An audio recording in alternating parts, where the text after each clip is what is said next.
Saudi আরবে উমরা visa issue হওয়ার পরে অর্থাৎ সৌদি আরবে 1 মাস থাকতে পারবে নাকি বাংলাদেশে 1 মাসের ভিতরে ভিসা ইস্যু করতে হবে, এই বিষয়টা নিয়ে অনেকে কনফিউশনে রয়েছে। আজকের এই ভিডিওতে আমি সম্পূর্ণ জিনিসটা ক্লিয়ার করার চেষ্টা করব। আসসালামু আলাইকুম সুপ্রিয় প্রবাসী ভাইয়েরা, সবাই কেমন আছেন?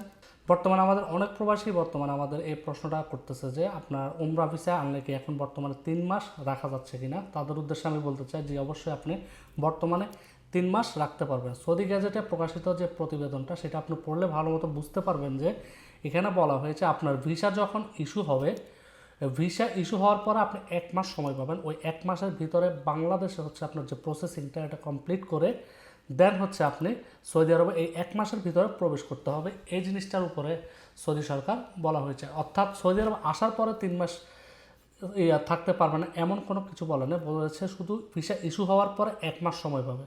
সো যারা উমরা ভিসা আপনার ফ্যামিলিকে আনতে চান, আপনারা ভিসা আবেদন করলে তখনই সাথে সাথে চেষ্টা করবেন যে পুলিশ ক্লিয়ারেন্সটা রয়েছে সেটা নিয়ে নেওয়ার জন্য, অর্থাৎ কারণ ভিসা যখন আপনার ইস্যু হয়ে যাবে তখন আপনি 1 মাস সময় পাবেন সৌদি আরবে আসার জন্য, অর্থাৎ 1 মাসের ভিতরে যদি আপনি আসতে না পারেন সেক্ষেত্রে আপনার ভিসাটা বাতিল হবে।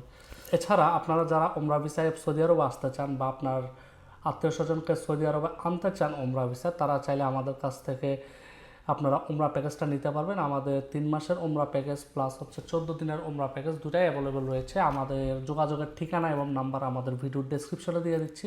সো আজ এ পর্যন্ত, সবাই ভালো থাকবেন, সুস্থ থাকবেন, আল্লাহ হাফেজ।